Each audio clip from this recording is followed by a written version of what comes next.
Hello, all. Today we will be uncovering. So, how do you know it's from God? So, how do you know it's from God? And not just your ego in a fancy hat, let's be honest. Sometimes divine guidance feels suspiciously like your own opinion dressed up in angel wings. You get a nudge to text your ex, and suddenly it's God told me to reach out. Really? Or was that just your attachment style cosplaying as the Holy Spirit? In a world full of signs, synchronicities, and spiritual influencers with ring lights, how do you actually know it's from God? Let's break it down with humor, reverence, and a wink to your soul. It comes with peace, not panic. God doesn't rush you like a bad sale at Target. Divine nudges feel like clarity wrapped in calm. Even if the message is bold, quit your job, move to Bali, start that ministry. It's delivered with peace, not pressure. Red flag. If the guidance feels like a frantic ultimatum, it might be your fear wearing a prophetic wig. It aligns with love, not just logic. God's voice doesn't always make sense, but it always makes love. Divine direction often bypasses your spreadsheets and goes straight for your heart. It may challenge your comfort zone, but it won't contradict compassion. Test it. Ask, does this move me toward love, truth, and integrity? If the answer is yes, you're probably on holy ground. It's not afraid to be funny. God has a sense of humor. Ever gotten a sign so ridiculous you had to laugh? Like a bumper sticker that says, let go, right after you scream at the sky, or a toddler yelling, trust Jesus. In the checkout line, divine messages often come with cosmic comedy. If it makes you chuckle and check your ego, it might be heaven sent. It doesn't violate your boundaries or others. The Most High doesn't manipulate, period. Divine guidance respects your agency, your timing, and your healing process.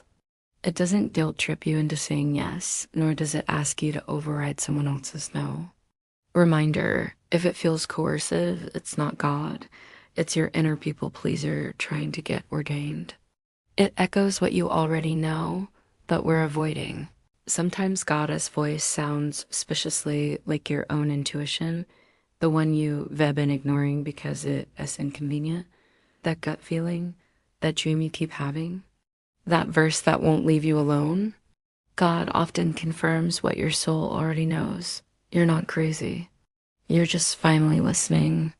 God's voice isn't always thunder and burning bushes.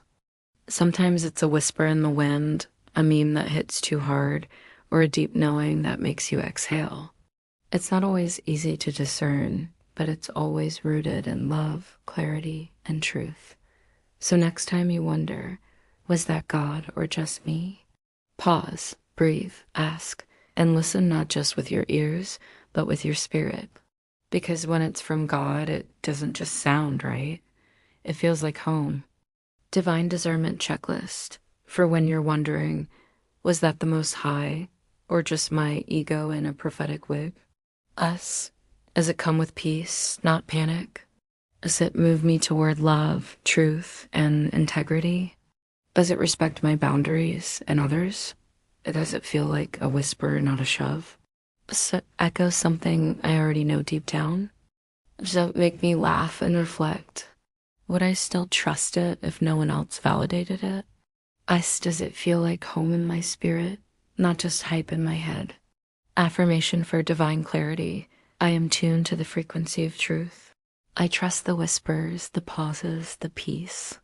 I release the need for dramatic signs and honor the quiet knowing that lives in my bones.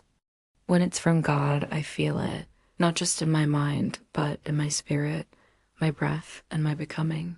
Need more help? Check out the pros, healers, readers, and spiritualists. Thanks for watching. TPC